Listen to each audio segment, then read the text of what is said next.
Let's begin with the end, because that is where everything makes sense.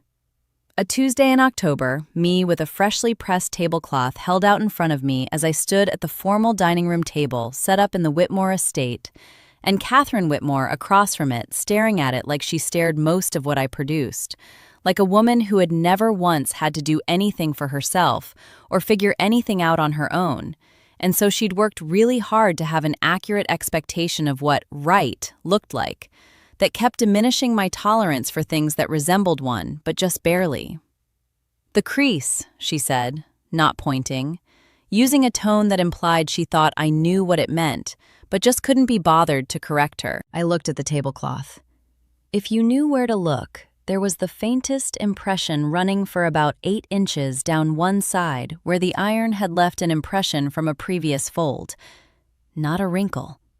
A nearly invisible fold that would dissolve under the weight of a centerpiece, only discernible to someone looking for it. You are familiar with the sentence, for instance, the tablecloths I had been ironing for this house since 5 years. I knew what a good tablecloth looked like. This was an acceptable tablecloth.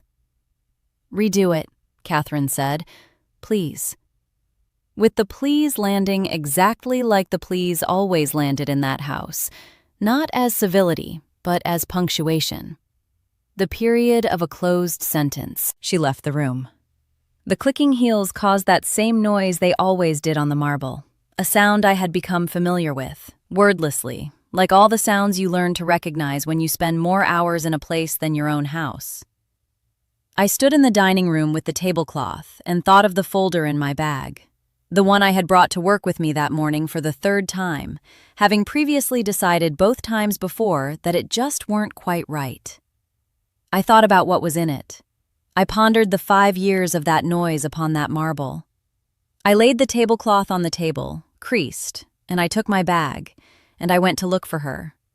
She was in the sitting room with her phone, the way she always looked up when I came in unbidden, a half-second surprise appearing on her face, the adjustment you make when something is out of place, when something moves that wasn't supposed to move. She said, "The tablecloth's not finished." "I know," I said. "I'm not redoing the tablecloth." She put the phone down. The tenor of her interest changed. I had spent 5 years in that house and knew every degree of Catherine Whitmore's attention, and this was the tone she used when she was sizing me up to determine how much of a problem I was. "I beg your pardon?" I removed the binder from my bag. I placed it upon the table before her, the low table, between the chairs, with its bouquet of fresh flowers which I had arranged myself that morning as one of my Tuesday tasks.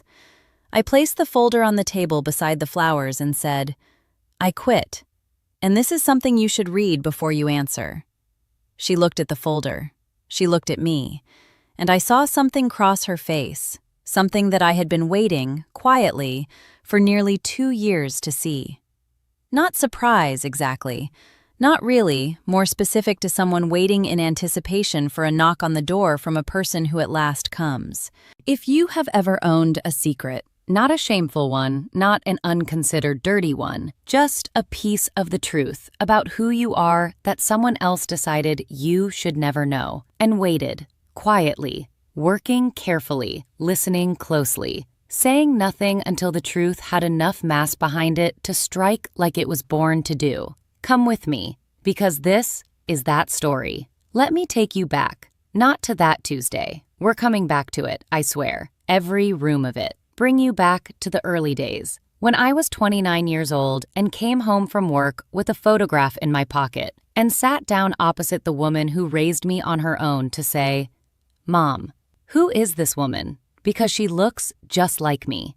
At the age of 28, my mother fell ill, not in a big way, not suddenly, not the sort of sick that tells you its name in an ER on a random Tuesday, the slow kind. The sort that begins as weariness and grows into engagement after engagement and burgeons into a diagnosis that's not the worst one, but is not quite salvational either, and demands, as these things invariably do, a fundamental reallocation of every penny you've assumed would angle your life. I had a decent job.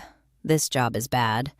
Admin work for a mid-sized company, the kind of jobs you take when you want to be paid regularly but have zero ambitions, and frankly, no reason to get out of bed in the morning other than that you literally have bills to pay.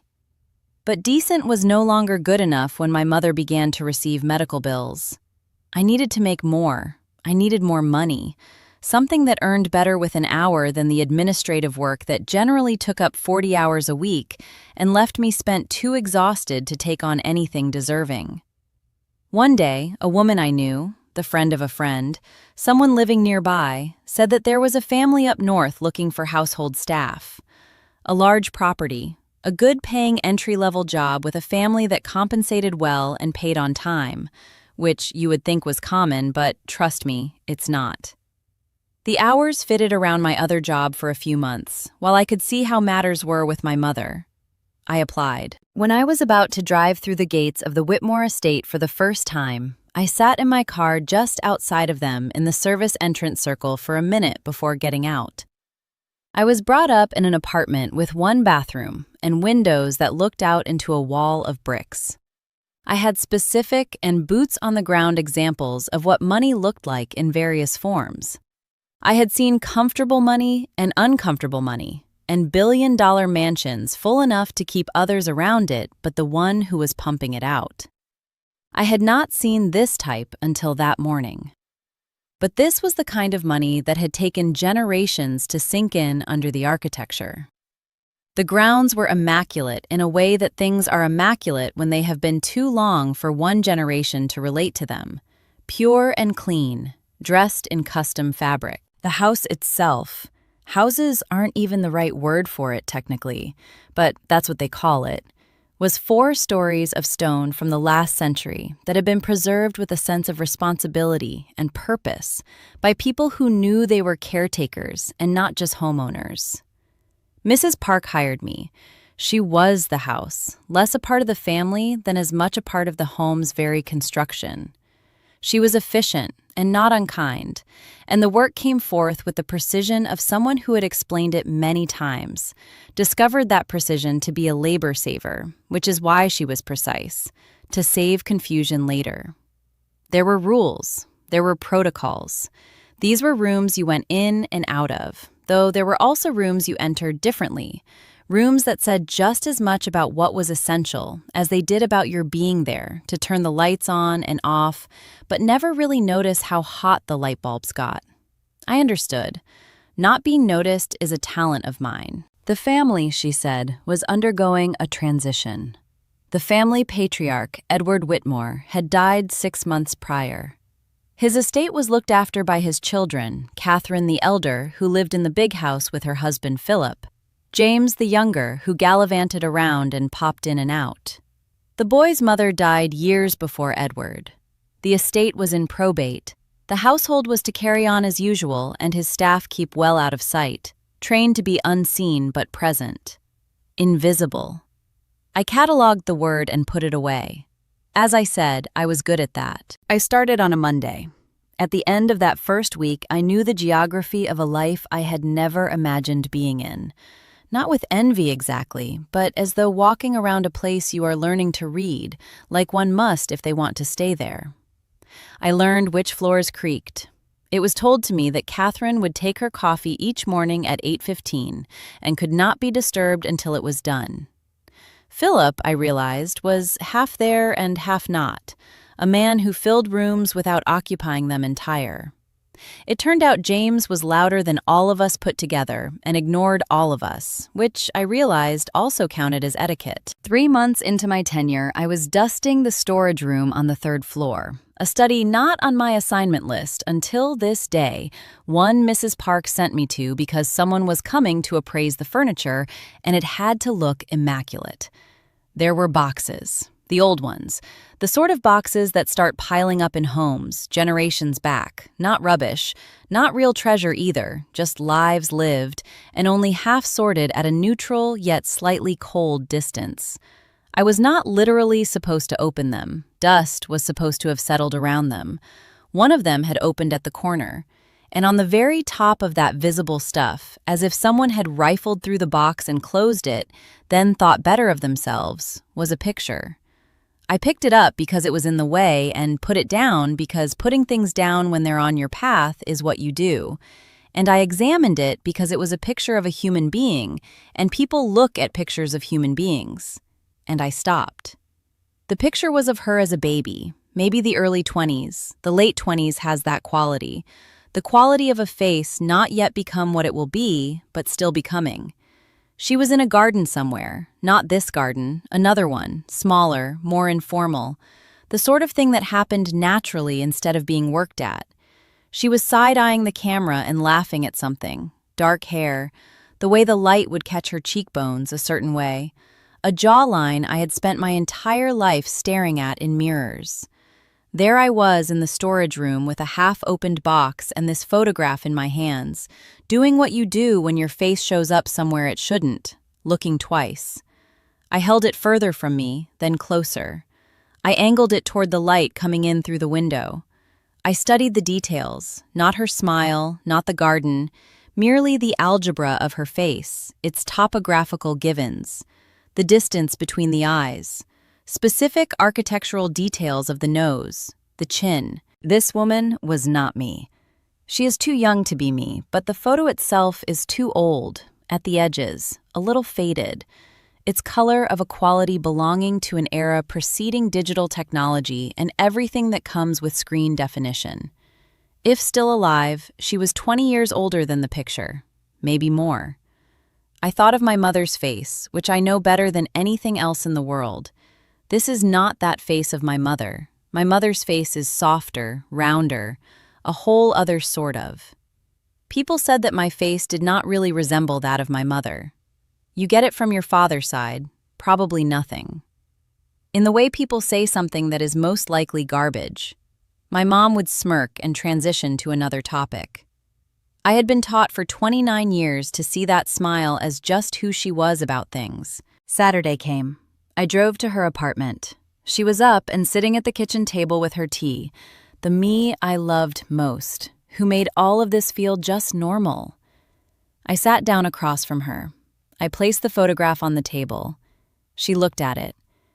And then it was like something had fallen on her face that I never saw before.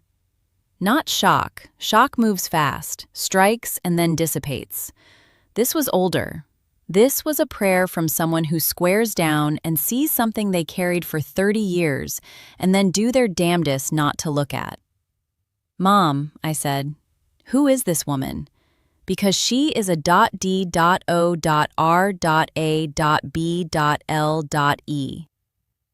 It was a long time before she replied. She took her tea and set it down without drinking it. And then she looked at me, savored, really, like she did sometimes when deciding something, and said, "And for 29 years now, I have been trying to find a way to tell you this. Not sure leaving is right time either, so I am going to tell you now." She was right. There was no right time. There never is. My mom met him when she was 24.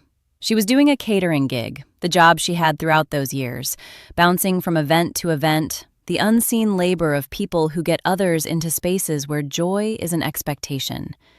He was at the event as a guest, the type of guest who noticed all of those whose job it was to be invisible, and for some reason that had always resonated with her as number one in a long list of reasons why, which made him right from the start. She trusted him. His name was Edward Whitmore.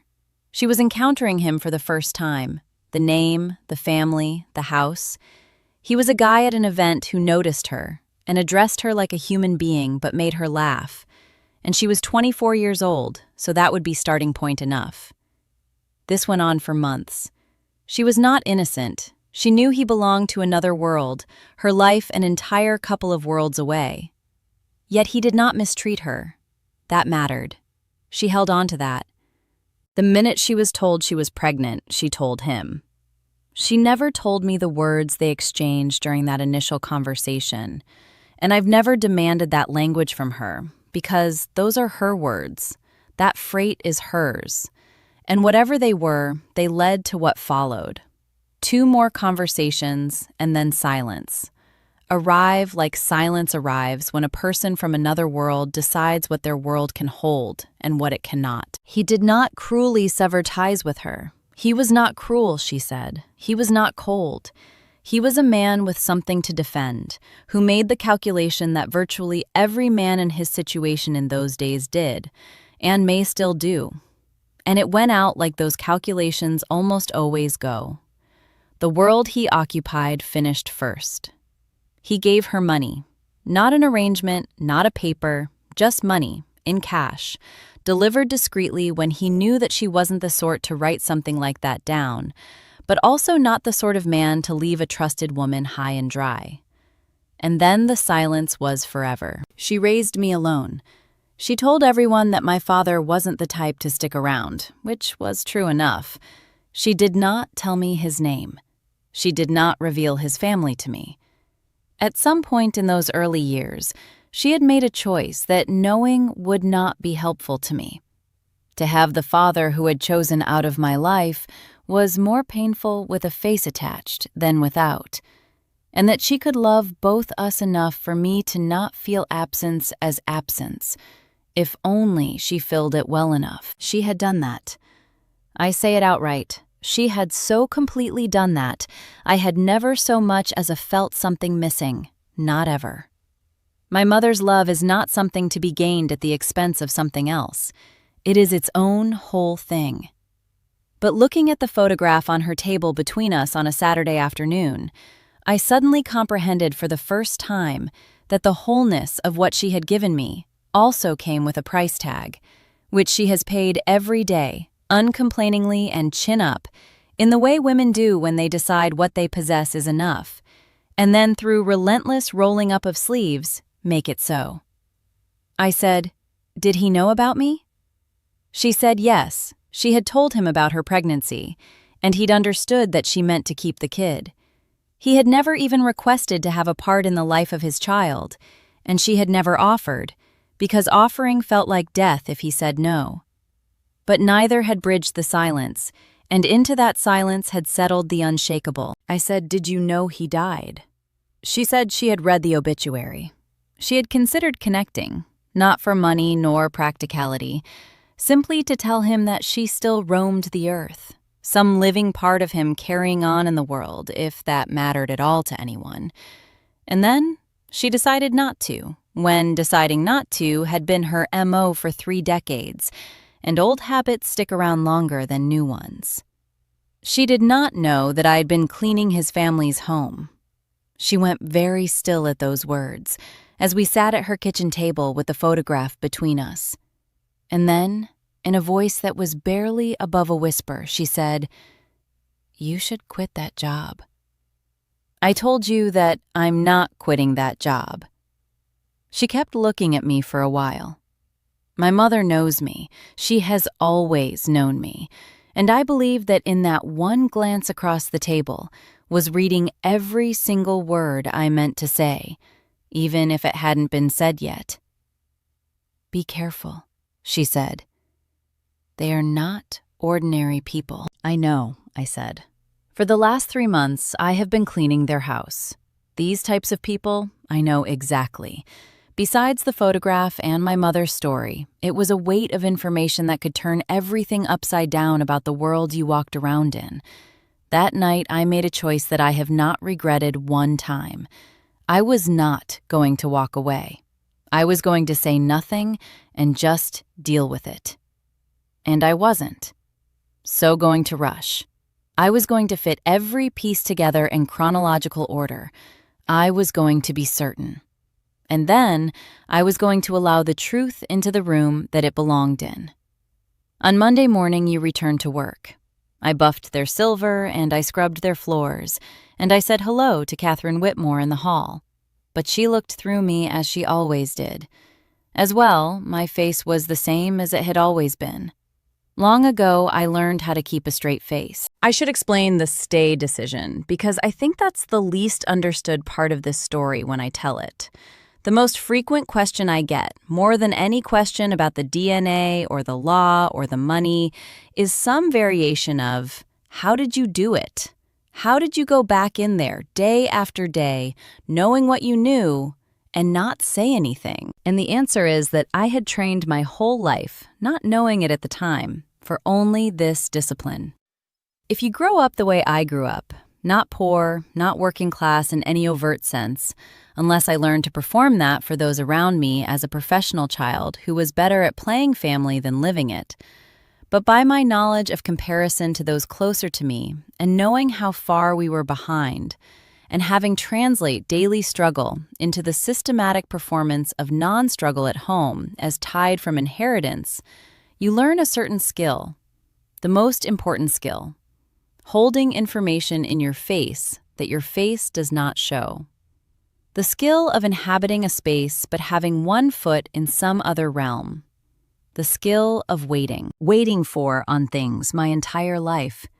It had merely been a process of waiting for the right instant, the correct placement, the exact propositions under which to claim what was rightfully mine.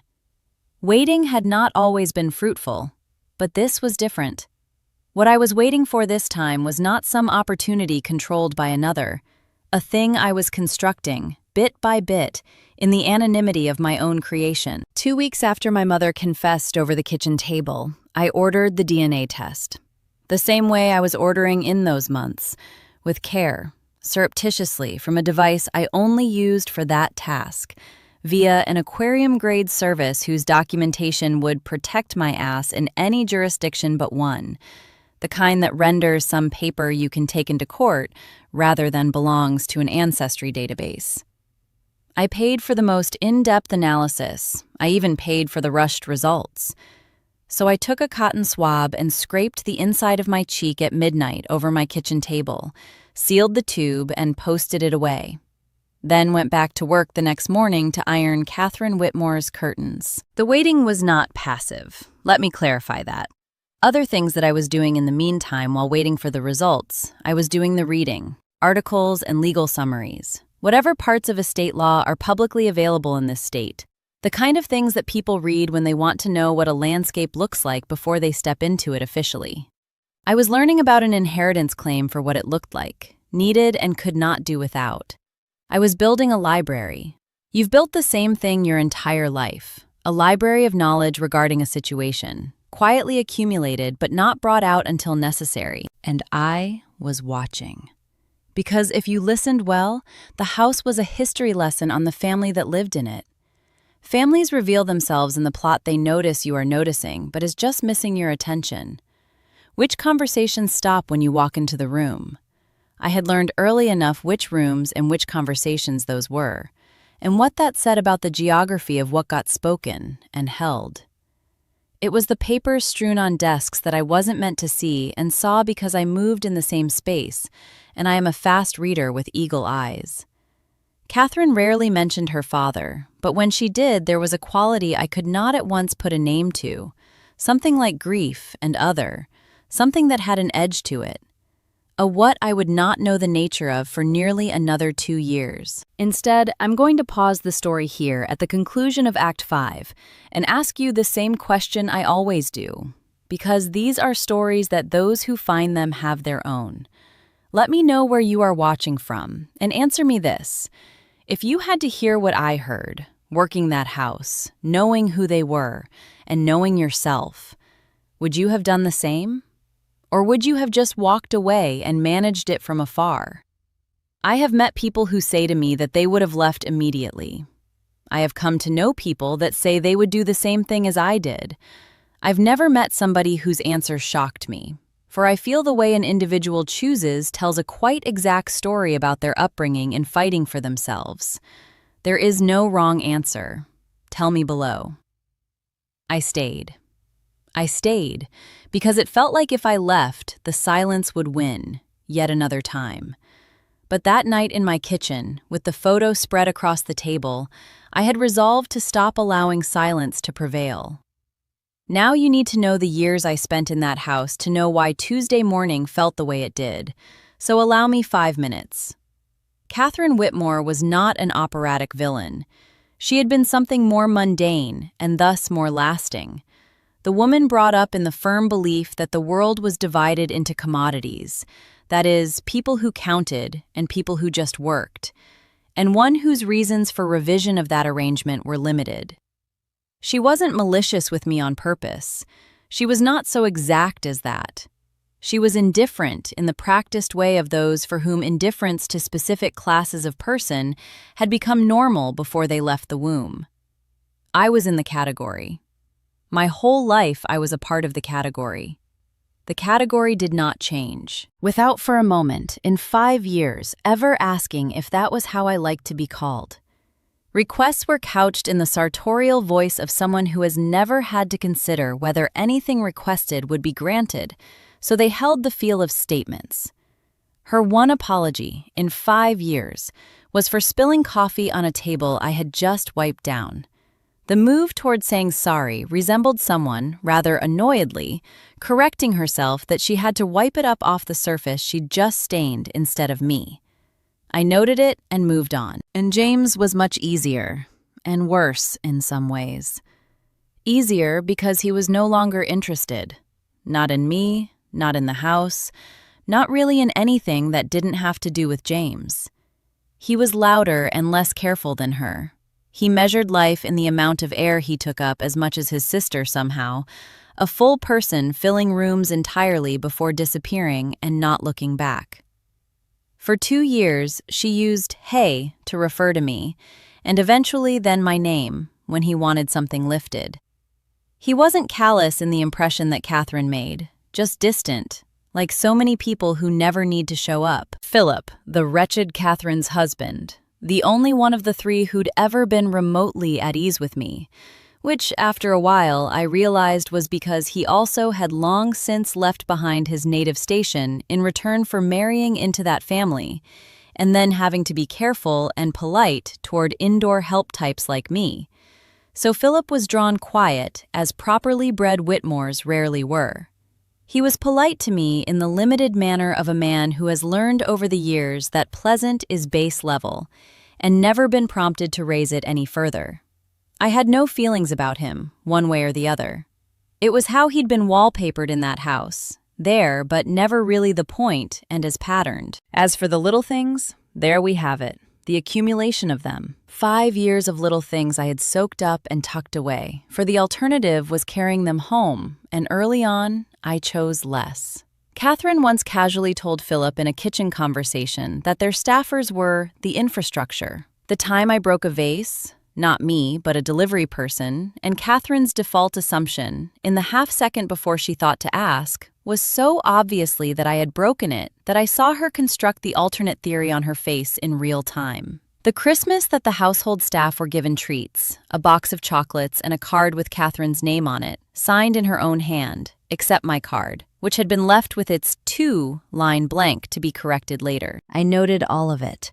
I took note of it not angrily. Anger is a luxury, and I could not afford any of that in that house, not even for poetic purposes, but with the accuracy of someone who knows history is being recorded, and that one day this record will pay off. Once Mrs. Park had said to me with an almost self-deprecating pride that I was the best housekeeper she had ever employed. I was reticent and detail-oriented, and I never left a task unfinished. Of course I was. My reasons for understanding that space fully were beyond what any of them could have conceived. I knew the house like you learn a space where something is supposed to grow someday. Every room, every nook and cranny, right down to the stones in the foundation. By the end of 5 years, I knew the Whitmore estate better than anyone in it except perhaps Mrs. Park, and Mrs. Park was architecturally, practically, managerially astute. I knew it as a story. The rooms that I knew held witch stories. I knew where Edward Whitmore had filed his private papers, not because I had searched for them, but because the shape of a man's life in the ruins he left remaining is readable, if you are trained to read rooms. I was. I had learned out of necessity, and what I had read in the course of the past 5 years was a family that had everything and knew nothing of having nothing. I was going to go stand at the center of their stunningly beautiful, obsessively kept-at-bay world and let the truth tilt it all out of whack. I only had to wait for the right Tuesday. The test took 11 days to come back. I had paid for expedited, which in this situation also was 11 days instead of 3 weeks, which is the sort of math that makes sense until you hit 11 days and 20 trips back to the holding area and realize that 11 can be a universe stuffed inside one circular numbered hole. I went to work every day. I cleaned the rooms. I ironed the curtains. I heard Catherine talking to Philip about the holiday plans and arrangements in the way people do, without wondering whether it would be possible in this particular case. I heard James, when he was present, speak on his phone in the rooms I cleaned without lowering his voice. No compensation for my presence, because I was by then part of the very infrastructure, and infrastructure has no ears. Those 11 days, I was so thankful to being in the infrastructure. It made everything easier. The results arrived by email on a Thursday from the lab, in the forensic language of a document easily read as appropriate for court or kitchen. I sat down with it at 11 p.m. at my kitchen table with a glass of water I poured for something to do with my hands. I will share the result in next to tell you his act, because there are things that deserve their own space. However, I will tell you what I did prior to opening the email. I sat for a moment with the unopened message in front of me, and I thought of my 24-year-old mother at an event, both unseen and seen. I recalled the garden in the picture, a woman with my face laughing at something from somewhere that was just outside of frame. I remembered the third-floor storeroom and the open box and the happenstance of seeing. And I remembered the cleaning cloth that I'd used that morning on the floors in the formal dining room, and how precisely the floor had looked like when I was through with it. Its deep shine, cared for, perfect, created by a person who understood that anything you're caring for is only worth what you put into it. Then I opened the email. It was an 11-line email. That defined it as having a, quote, biological relationship consistent with first-degree relative. It stated the probability. It stated the confidence interval. In the cautious language of a science that has mastered the distinction between what is useful and what forever remains useless through precision, it said that both samples matched in terms of parentage. My sample and its reference sample, taken via a process I carefully arranged, which I will detail shortly, were consistent with a biological father-son relationship. I think I should start with the reference sample first, because that was probably the most careful and complicated planning of anything I did in this whole process. Edward Whitmore was dead. However, his DNA was not obtainable from him personally. Yet DNA is resilient, and it sticks around in less obvious places, within medical records, with preserved biological materials taken during treatments, through the kinds of biospecimens that hospitals and clinics are required by law to keep for set periods. What I had was far simpler, more granular and personal. A hairbrush. One of Edward Whitmore's hairbrushes had sat in the master bathroom at the estate, a bathroom I went into weekly as part of my cleaning rotation. The brush had been present for as long as I had worked in the home, one of those kinds of things that outlives a person because no one can bring themselves to throw it away. Not really stealing, I pulled 3 hairs, root and all, from the bristles, replaced nothing taken away, nothing that anyone poking a magnifying glass at something in their bathroom they hadn't used in months would even notice missing. First, I had checked to see if this was even legal. I had also anonymously consulted legal clinic. I already knew that the use of such a sample to establish paternity was complicated. It is sometimes admissible, sometimes not, always dependent on the jurisdiction and facts of a given case. As the clinician explained, the blood workup would offer me an initial validation to justify taking legal action. That would give me standing to ask for a court-ordered test utilizing properly preserved evidence, assuming any actual evidence exists. In fact, it would tell me if I had a case before anyone heard me think that I had one. It told me I had a case. The outcome was not the ultimate goal.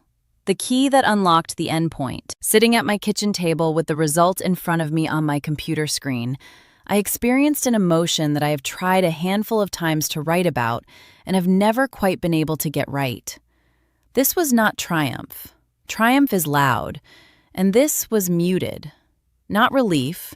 To feel relief implies the easing of a fear, and I had moved past fear long before. Something closer to completion, in other words. The click of something that has been nearly in place for ages now clicking into the position it was always going to occupy. I called my mother, not with the result. I would inform her in person, Saturday, the way serious things must be relayed. I just called to listen to her voice. She was fine, good even, but tired, and for 20 minutes we talked about nothing, the way we always had before talking about nothing. And I told her I'd see her Saturday, to which she said to me she'd make something. Then I said good, then I hung up. Then I made a list. In many ways, I am my mother's daughter, and for one, if a thing needs doing, then the first step is writing it down, so that it feels real. The list said, lawyer. It said, documentation. It said, the will. And then at the bottom of the list, underlined in bold letter, it said, the right time will come. Finally, I was back at work on Friday. By 12, all the floors were clean. I had found Daniel Osai the best way I knew how to find everything in this process. Slowly, privately.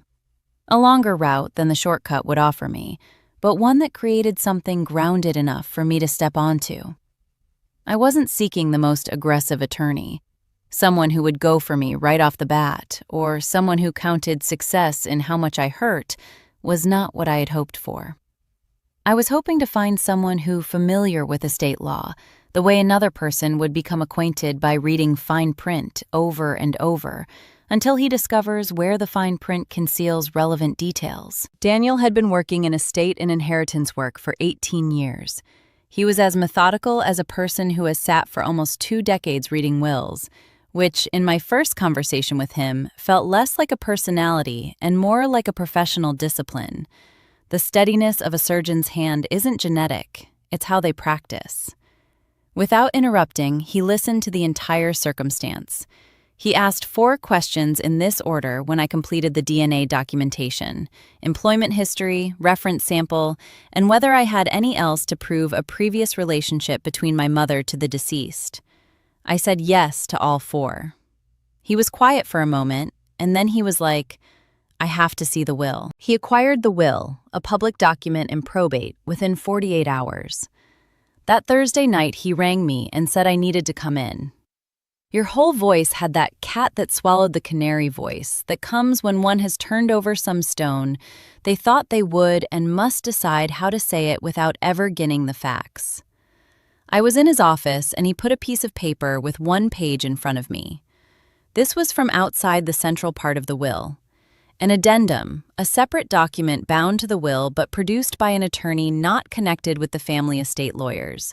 Private counsel for Edward Whitmore in the WAT case. 18 months before he died. Notarized. It had all those same words that I'd read to be the mother 3 times. The same as I had read the DNA results 3 times. And the photograph 3 times. Because some things should never be read only once if they are ever going to become completely real. If any biological child of the testator who has not been identified or known to exist as described herein shall subsequently appear and establish paternity as admitted by a court of competent jurisdiction within 5 years after the death of testator, then said issue shall receive the same share of net estate commensurate with that provided for herein. He had known, or he had suspected, or that he had borne a question for 30 years the way my mother had borne hers, and at the end of his life, in the 18 months before he died, he had performed what my mother claimed he always was, not cruel, not careless, but a man who in his final reckoning with himself had tried to do one thing correctly. He had attempted to leave a door ajar. Has the family been told about this? I said. Daniel gazed at me over his reading glasses. The entire will did go to the estate lawyers for the family, he continued. This addendum was attached. Do they know what it says? That, he said, is a very good question. The answer Daniel generated in the next 2 weeks was interesting as well. It took form through the deliberate, weighty process of a man who reads documents as other people read faces. Hargrove and Associates, A different firm, but one so archetypal. The vintage money law practice has worked on old money estates for generations that representation slips imperceptibly into custodianship. They had the full will, including the variation. They had reviewed it. As part of their advice to the estate, they had, in fact, determined that the provision was valid but unlikely to be evoked, that a then undiagnosed biological child, if any existed, would statistically be extremely unlikely to come forward within the 5-year time frame, and hence could sit within estate documentation without being specially advised with reference to individual beneficiaries. They had not said anything to Catherine and James. To be clear, his own lawyers were the ones that decided not to proactively raise the issue of a clause in his father's will, which may have an impact on how the estate was distributed. This is the sort of decision one makes when they are managing a situation, rather than servicing a client. And it is the sort of call that generally comes out badly for whoever made it. With the same calm, methodical, calm voice, Daniel explained all this to me. He also explained to what it meant for our continuing. The provision from the trust was there, established, crisply worded, because not even that family knew existed. This legal route, he noted, was more simple than these sort of cases usually were. We would petition the court to determine parenthood via Richard's preserved medical samples. There were cardiac records, appropriately stored. We would submit the petition. We would inform the estate and its lawyers. We would then wait for the family to reply. You only have authorization to say, "What do you think they are going to answer?" I asked. Daniel approached this the same way Daniel approached everything, not in haste. "Poorly," he said, "but it won't matter." I asked him one last question. I wondered whether it was even a possibility that Catherine and James had known about the provision, but hadn't told anybody. He said, "Why do you ask?" I told him the photograph, finding it in the storage room, around the box it had on, and how it had been resting on top, put there, reachable as if someone looked at it not too long before and put it back. So I remember about Catherine's not quite good attention to me, that I hadn't really been able to identify for the first couple years, the way sometimes she would look at me, not through me the way I could feel her looking through household staff in general, but at me specifically, with something more. Daniel leaned back as those thoughts came to him. Possibly, she suspected, he remarked.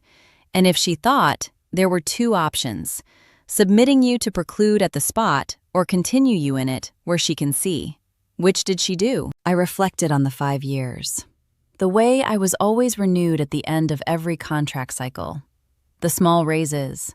The expansion of my job from cleaning into more generalized home management.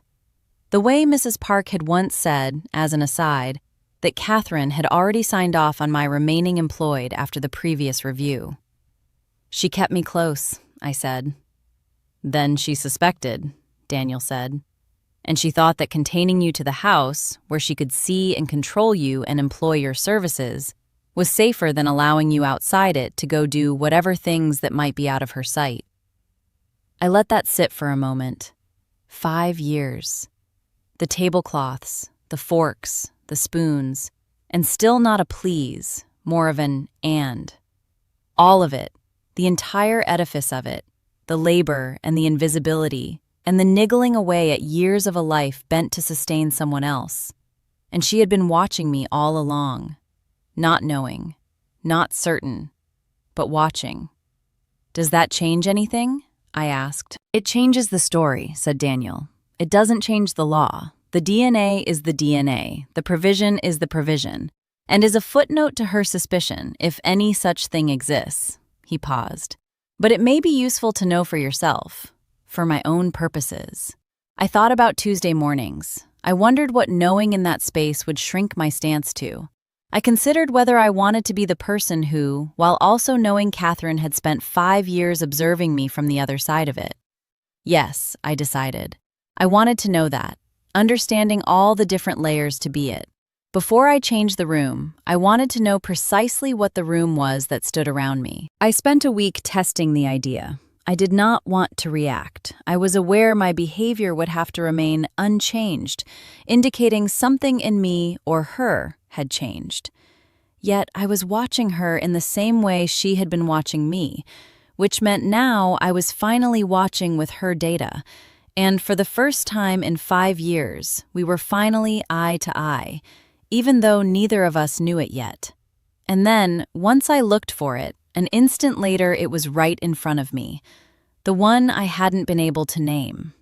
That she paid differently to Mrs. Park and Philip and the other staff, to her brother, how I was offered elevation of focus in the moment as if when, in a room with more than one set of eyes on me. The manager who combed through my face when she assumed I wasn't looking, not rudely, not obviously, but with the scrutiny of someone doing a side-by-side, looking for something. She found the photograph before I saw it myself. I was certain of it. That box had gone into storage years ago, and someone opened it just the other day so that the corner was still soft, still freshly pressed enough to be allowed this kind of detail that disappears in a few weeks of a closure and then reappears when someone opens it again. She was in that box even before I arrived. She had seen the photo before I did, and she had put it back, and she had thought about what to do with the possibility that it represented, and what she decided was to keep the possibility visible, keep it employed.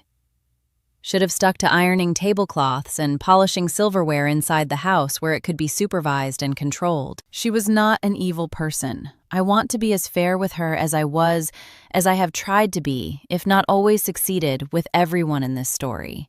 Since fair is not synonymous for me with forgive, and forgive is not what I am about. Though it seems popularity among my contemporaries do your share of forgiving or forget you otherwise the real deal. Catherine Whitmore was a woman who had lived her life on the bridge of the architecture of her name and all of Gladstone's wealth, on the charted territory of who got what and how. An external claim on said order was not an abstraction to her. It was a matter of life and death, and without knowing anything for sure, she had gone with the choice that had kept the danger closest and most visible. It was not strategically stupid. If I had been less careful, less patient, less willing to wait, if I had not been the sort of person that acts from position rather than feeling, she might well have been correct. Proximity might have been control. I could have made my move perhaps too soon. No docs, no lawyer, and the bequest sitting quietly in the will like an opened door in a locked room. But I was not that person. I was my mother's daughter, and she'd been invisible in places that wrote off her worth for 30 years, handing me over everything useful she had learned. I had 5 years of forbearance layering atop me. I had a court-ready DNA result, lawyer, notarized provision, and a wait list of preserved tissue samples. I had what I needed. I had been careful to have everything before owning anything. And I had one thing more that Catherine Whitmore, for all her vigilant watching, did not have. I had the photograph. I had kept it. The original, the actual photograph that she believed to still reside in a box up on the 3rd floor of her very own home.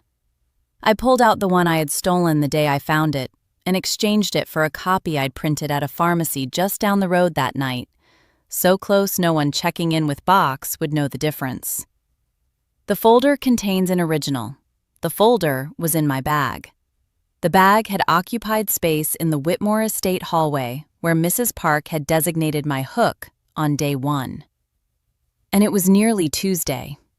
The last month was the most painful, yet also, oddly, the most silent. Everything was in place. Daniel had started the process with the initial paperwork. We had told the court of our intention. The estate's lawyers, presumably still running the show rather than acting as counsel for their clients, who had learned none of this through October 2023, would have to inform the beneficiaries within a predetermined time frame.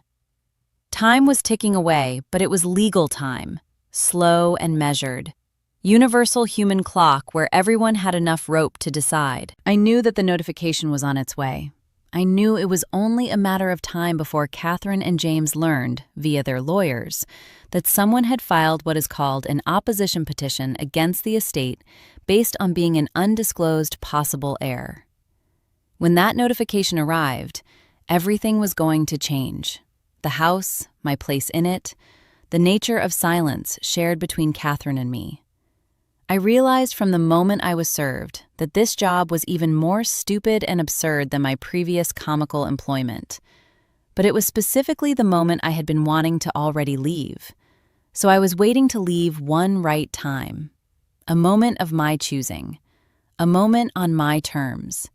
Not a notification that forced me away, but a decision that led me out with all the things I have built up to be able to concern, which was Tuesday mornings and Wednesday afternoons the previous month, and all of the iterations of my domestic choreography I had been running for 5 years. I kept doing the work just right, because there was no way that last month would be the month I stopped giving a fuck. I was even more meticulous than before, every room done to my standard, or task finished off as it ever had been. For I realized, not until the very end, and not completely even then, that the job was no play of submission. The work, only the quality of it, the standard of it, the fact of a thing done properly without regard to who witnessed and how they assessed the person doing it, had always been mine. That was not theirs. That was mine. That had always been mine. Catherine was watching more carefully. I could feel it. The uptick in how often she was in rooms I worked. The incrementally more direct nature of her corrections. Not dramatically different, just elevated. Somehow she knew, I thought. Not knowing, but sensing. The way animals sense weather. What happens to those who built their lives on control when they sense something is coming that they cannot control? You didn't point her to anything. 5 years ago, I stored my face. I might manage to keep it for another month. The moment came, as moments do when they should, and not when you pencil them in. It showed up as a tablecloth and the fold of a sheet, and please crashing into place like it always crashed. Like period landing at the end of a sentence that is already closed. The folder was in my bag. 3 Tuesdays it had sat in my bag. Today was Tuesday. I want you to get all of it, so I'm going back to Tuesday morning. I had shown up at 7:30, just as I always did. It was through the service entrance, as I had walked for 5 years, opening into that kitchen hallway that smelled like the best floor cleaner, and a certain kind of air belonging to a house whose temperature was kept constant all day, all night long, by people who could afford such consistency. I had placed my bag on the hook. I had donned my work shoes, and I had gone over the day's duties with Mrs. Park, the same way I had gone over them 500 times before. The dining room was on the Honer list this morning. The formal dining room, opened probably 4 times a year for real, honest-to-God formal dining and rectified in the other 361 days simply for practice. That was a familiar room, just like I knew every other room in my home as well. I had scrubbed more toilet bowls and dusted more chandelier ones, cared for art objects, ironed sheets, served my time in places where I had to shit in the same toilet as foreigners. I ironed the tablecloth. I did it right, as I had done everything right before, because this morning was not going to be the morning on which I ceased caring. The crease I left, the pale 8-inchable without any sort of impression, was not an error on my part. Folded, then hurriedly ironed on a domestic iron at an appropriate setting for flammable cotton, left us with any reasonable definition of an entirely ready-to-go, on the table, tablecloth. I had taken this into the dining room while Catherine was in there. This was unusual, as she was often not in the rooms I was working in when I was working in them. I had always understood this to be management through absence rather than supervision. There was a deliberate quality to her presence that morning, though I did not know it at the time. She stared at the tablecloth as she always did. She said what she said. The crease, the please, the instruction to redo it. And she left. I was alone in the dining room with my hands full of tablecloth and the folder still in the bag in the hallway. And 5 years behind me. And every crease, and every correction, and every please that was not a plea assembled around me, like furniture. At 24, I thought of my mother. I considered the envelope presented behind closed doors and how silence came to stay. I considered the stipulation in the will, a man attempting to end his days by doing something good, leaving open a door 18 months before he died. 2 years of Catherine watching me from the other side of a suspicion she decided it would be safer to manage than tackle. I was lay out the tablecloth on the dining table, creased and all, in gluttonous manner dead on my doorstep. I collected my bag from the hallway. I went to find her. She was in the sitting room. I have told you this. You have heard what I said, and what I put on the table, and the look on her face, like the reader of dreams getting a knock at the door. What was inside the folder, you may be asked? The DNA results printed and notarized, the methodology, chain of custody, and the probability as documented by a laboratory. The actual photograph from when, not the pharmacy copy, the original, the one I had taken out of its box on the 3rd floor 2 years before and returned so perfectly to its box that it had sat there undisturbed while I carried around my actual son in my bag. My employment record, 5 years' worth of dates, duties, and performance reviews, 3 of which Mrs. Park documented herself with phrases such as exceptional attention to detail and consistent professional standard. The house's own records chronicled the complete career of a sole owner in this house every working week for 5 years. Daniel's preliminary filing. Notice of the paternity petition that was already filed with the court. The case number. The assigned judge's name. Then, at the bottom of the folder, separately, enclosed in an envelope, a photocopy of the codicil to Edward Whitmore's will. The provision. The door left open. With a message from Daniel that in the unambiguous voice of a guy who for 18 years has made everything crystal, clarified it for me and what I too was free to go seeking. I put down the folder and Catherine caught it. She looked upon it in the way that you might look at something you've been half hoping and fully fearful would arrive, with an acknowledgement lacking any of the surprise but carrying all of the gravity. She deftly kept it in a closed position for passacence. She held it. "You read it before you answer," I said again. "I'll wait." She opened it. She parsed it in the way of a woman trained by education and family to read documents thoroughly. She went through every page. She did not rush. I stood still and I waited, just like I had been standing around waiting in rooms in this house for 5 years. And my face stayed the same as it used to be. Then, when she reached the addendum, when she came upon the exception her father had made, the crack he had left ajar, she paused. She read it twice. I watched her read it twice. And I saw, on her face, an expression that I had not fully anticipated and one I have thought of often since.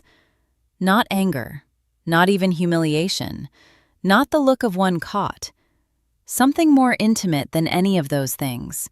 Something that resembled grief, for a little while. Because whatever else could be said about Catherine Whitmore, whatever her calculus, whatever choices she had made, she would also lost her father a year and a half ago. And the paperwork she held in her hands was evidence that for the last year of his life, the man who had been her father her whole life had quietly been trying to set right what he had misplaced for 30 years. That he had thought that she might be real. That he had left a door open. That was not just the political reality, it was information regarding her father. And she was reading for the very first time. I did not soften for that. I want to be honest. I said this, and I stood where I stood, and I let her have the moment of it, without making it easier because no one made any of this easier for me or my mother. But I noted it, because it was real. She put the folder down. She looked at me. Looked, not the curated, careful look from the past 2 years, but the bushy and unkempt look of someone who no longer gives a shit about performing act and has just been looking. "How long have you known?" she said. I said, "Since around 1/4 to 1/3 of the way into your job." A long silence. "And you stayed?" "I stayed." She stared at the folder once more, and at the shot, the actual one, up on top. I got one like this, and I found it. Same box. And I thought, if it were true, if someone did have you again, the safest place would be to keep you close. I know, I said. Another silence. Philip doesn't know, she said. James doesn't know. I explained, that's outside my realm of control. Not cruelly, just factually. I had managed enough. She nodded. She picked up her phone. She called her lawyer. I gathered up the folder, left the copies behind, and I headed back to the hallway and took off my work shoes from my feet and switched on my regular shoes, the ones I came in with, picked up my bag, and walked out through the service entrance that I had walked out through every night for 5 years. In through the service entrance, out down the service drive, through the service gate.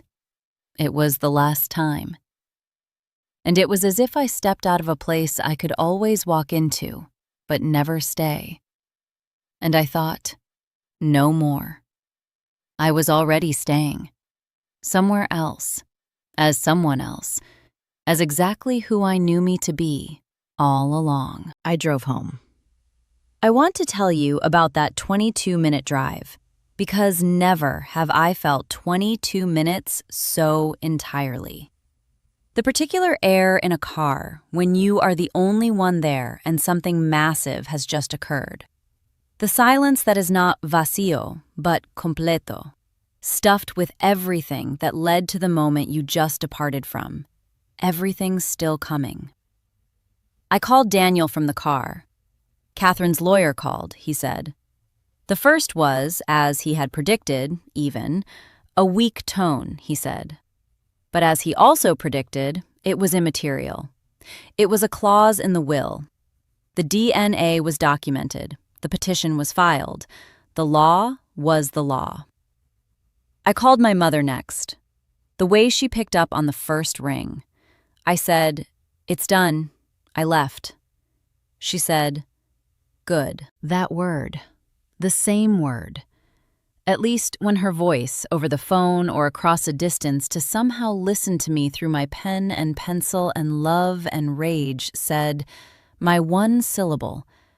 Everything born because long ago waiting would win out over waiting plus carrying plus choosing plus not choosing finally set down. I literally had to stop on the side of the road. I lived in a parking lot for 4 minutes, then I drove home. He called me that evening, and it was surprising. I didn't expect him to be the first. Neither did he turn out to be what I had expected him to be. Not angry. Shaken, yes, I could hear it in the voice, the particular shaken quality of someone who has just been informed that what they stood on was not as it seemed. He asked me questions, not aggressive ones. He wanted to understand. I told him what I knew. Not everything, not the 5 years' worth of history, but the facts. The DNA, the provision, my mother's name. He was quiet for a long time, and then he said, "The will, he put that in there." I said, 18 months before he passed away. Another silence, and then, "That sounds like him." A pause. "That sounds exactly like him." I didn't say anything. You know that sometimes the right thing to say is nothing. The next morning, Philip called to say, in a strained civility that implied Catherine had brought him up to speed and he was trying his best, the family understood this was a legal issue and would follow the process. That was, of course, a way of saying that Catherine had chose the route of cooperation, or at least silence, rather than active opposition, which in this case amounted to the same thing. I thanked him. He said good day. Catherine did not call. I did not expect her to. And there are things that cannot be handled with a phone call. And Catherine Whitmore, for all of their complicated otherness, had a handle on what needed what. I imagined she would get to the part of a conversation. She would arrive in her own time. What she had to reconcile was more than a legal outcome. It was a reconfiguring of her father, and those take longer than anything. The law, as Daniel had told James, followed its own schedule. Months. The preserved cardiac samples, The court-ordered test, the confirmation, the petition, the distribution, all of it at the slow, deliberate pace of the law, which hurries for no one, but ultimately gets there. I had time now. For the first time in 5 years, I had time that was actually mine, not structured around someone else's schedule, someone else's metric, someone else's definition of successfully completed. I used it to sleep. It was a thing that I used to make things I wanted to do. On her good days, I used it to sit with my mother and not rush back for anything. The money was not my next sword, and it would be coming, in the new time frame of the law in actuality, if I were not to imagine for a minute that it would not matter. But it was not next. Then what are you supposed to do with the rest of your life when the thing you did for 5 years is over, and the truth is out there, and your hands are unbloodied and free, as if in every other way you had always been who you really were, having written that down standing now broadly out in public? 11 months after I walked out the service entrance for the last time, they paid me that provision. I won't tell you the number, not because I am ashamed of it, but because the number itself is an objective fact. And what I want to do here is talk about what that meant, which are not the same thing, and in stories like this, are often confused. What it really meant practically? I paid off my mom's outstanding hospital bills. All of it in a single transaction on a Thursday morning. The same sort of Thursday morning you might assume is just like every other Thursday morning from the outside, but is quietly revolutionary on the inside. I send the payment, I get it back, and sit at my kitchen table with a coffee and think of my mom, who was working double shifts without asking for anything in return, making the birthday cake from scratch, when scratch had only worked for years. The debt was not her fault. It was the sort of debt that comes when your body chooses to be ill, and the systems created to contend with that are not designed for someone like my mom. It was, in a word, unjust. And now it was gone.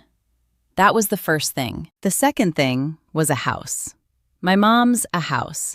Not an apartment, not a rental, but a real house, with enough of a yard for the garden she'd only ever had in scrunched-down form as a window box and porch railing. She resisted. She does all the things that are worth having a little. I allowed her to hold out for 6 weeks, and then I drove up and showed her a modest home in one of the only neighborhoods she ever said, years ago, was where she would have liked to live. She was there, in the kitchen, with her hand on the counter, saying up, chin out, in a way, pre-loved. I laughed, and she didn't, which made it funnier still. And she pretended not to, which was funny too. That was all there was to it. The third thing was time. I did not return to work after. For years I had worked without breaks, not with pauses, but with no real purpose. Open time free of someone else having a need. I took 3 months. I read books, I cooked things, I sat with my mother on her good days and on her bad days, and I was present in a way I hadn't been able to be for a long time. Because being present takes time. And time requires options, and for the longest time I had not had that second thing, which made the first thing something rare. And I remembered Edward Whitmore. Of a man I never knew who in the last year and a half of his life had attempted, by the mad attempt that was all he could do then, to hold open some door for someone he hadn't left alive enough to look for. He had not been my father, and he sure as hell had never been a father to me, not in any way that I was going to waste the time grieving over. But he had been a man who carried something, like my mother, who carried something too, and who, in the end, tried. The provision was imperfect. Creation of actual addendum is not a phone call. Existing it through a door left in possible connection will not be the same as walking through a door opened, dead or alive. But it was something. It was the admission that there may be a child, that a child, if he were real, deserved something, that the debt the envelope had never been made whole is one we owe. When he died, this was the one thing in his entire estate that received a fair price. James and I have spoken a couple of times after the settlement. He is, as I said, easier, not easy. Nothing that word would have to look at its feet under the same light it would behave toward me for, and yet something. One time, he asked me what I was going to do. I said I wasn't sure yet. His father, at the end of a project, would say something like that too, that for "what's next," he replied, "I don't know yet what I'm going to do next, but I know what I've just done." I mean, that seemed like a pretty reasonable. I have had in since then. Is some time since I've talked to Catherine, after the sitting room. I do not know if we will. As much as I am aware that it is not an easy task for her, the adjustment needed here is a momentous shift, and I am under no false impressions otherwise. But I'm also not waiting for her, like I waited in that house. I have done enough waiting. I said, I will be there if she comes to the table. If she doesn't, then that's an answer as well. Just a boring one. And I'll deal with it. What I cannot and will not live with, however, is that silence, which was somebody else's decision for 30 years. That silence was not mine. I bit and scraped my way through it like I had bitten and scraped my way through all the other junk in that house, until everything beneath was clear. Because it is in the landing that I will tell you what all landed, and then I will tell you the thing I wanted to say more than anything. Because the landing is set up for the thing, but really also why I am still talking and not just saying stuff from October 2023. Your mom is in her house with her garden. This year she has more good days than bad ones. For the first time since the illness started, she has that quality of life illness tries to take, and partly because of the medical care this settlement enabled and, I think, partly because something she had been carrying for 30 years was lifted off her. She moves differently. Every time I stop by, I see it. Her chin still up, like always, but the effort to keep it there is gone. The position was always the correct one. Now it's also comfortable. The estate settled. James was pretty fair, or as fair as anyone can be under the circumstances. He had lost his daughter and was struggling to adjust to a world that turned out to be different than what they thought it would be. Catherine complied, which in its degree is also a form of justice, and I decided to see it as such. Philip sent a note, and it was short and sweet, and I gained extra points for appreciating it on the actual notes. Gerald, the estate's attorney who hadn't informed the family about the provision, resigned from the firm shortly after the settlement closed. I understand there were professional ramifications. I did not follow any of them up beyond the normal process for the proceeding. I did not need to. When the truth is fully covered, life has a tendency to run its own course. Mrs. Park sent me a card, a physical one, in the mail. It said, "I always thought you were the best one we had. I wish you well beyond that." Signed just with her name. I have held on to it because it was one of the most compassionate things anyone sent me throughout all of this, and that included someone who had much more at stake in any of this. This is how kindness typically operates. And Daniel Osei got his fee, and a token bonus that he argued with me over, which he lost when I stood my ground. "You know you're under no obligation to pay me this." And I said, "I know, that's why it's not payment." He understood. Now, the thing. Since this became part of my story, I have been asked many times whether I was angry, whether I am still angry. Like, do I look back on the 5 years and what was done in them and feel what anger can be? Honestly, not much. And I want to justify it because I think the answer counts, and also, it's probably not the answer you're expecting. The anger would make sense. The years, the crease, and the pleas. Image credit, the box, that somebody discovered before I did and decided to sit on, does not disclose the provision in the will that lawyers chose to keep secret. For 30 years, a letter and 2-month silence that forced my mother to carry what should have been carried by 2 persons. All of that earns anger. I'm not pretending it doesn't exist. However, what I found somewhere in my last month of standing with all this knowledge in those rooms and saying nothing is that the anger costs more than it pays out. It costs your focus. It costs you clarity. how precisely you read the room. What I achieved in those 5 years on anger, I would not have been able to achieve. Anger wants an immediate response. What I needed was a lot more expensive and a lot tougher than that. I needed patience. I needed someone willing to do it right and wait for it. This is my mother's legacy to me. Not just her love, which she poured unsparingly, but this, that things done well take time, and that if you rush them because you're mad at the pace of it all, you end up with a crease in your tablecloth. I did not rush. I built it properly. It hit the ground where it was meant to land, and when it was ready. DNA doesn't lie. It led me into a storeroom and pointed at a face in one of the photos. "Look here," it said. In the dry, clinical language of probability and cell lines, it confirmed what I already understood by standing in that room and reading it. Life was exactly who I had always been. I was part of something I had been denied, and this time I would get to it, and with dirty hands. I've always had clean hands. That was never in question. The question was not if the world would find out. And now it has. DNA doesn't lie. But you know the other half of that by now. The half I say in every one of these stories. The half I believe more with each time I say it. DNA doesn't lie. But silence? Silence is always somebody's choice. But it always costs someone something, everything.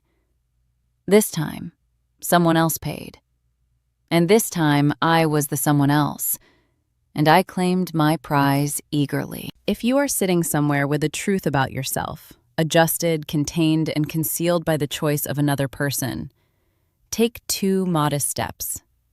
Stay subscribed so these stories reach you again, because there are people in these comments carrying the same quiet bearing, and you are less alone in it than silence would like to persuade you. Let me know below. Enter your age and enter the one thing you would do or not do if you learned that someone was following you for years because they thought they knew who or what you really were. Just one thing. I read every one.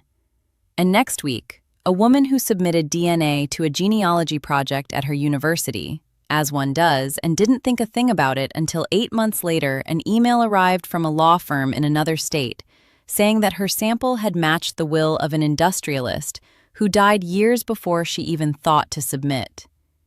You are going to want to know where that one goes. I am glad that you stuck around till now.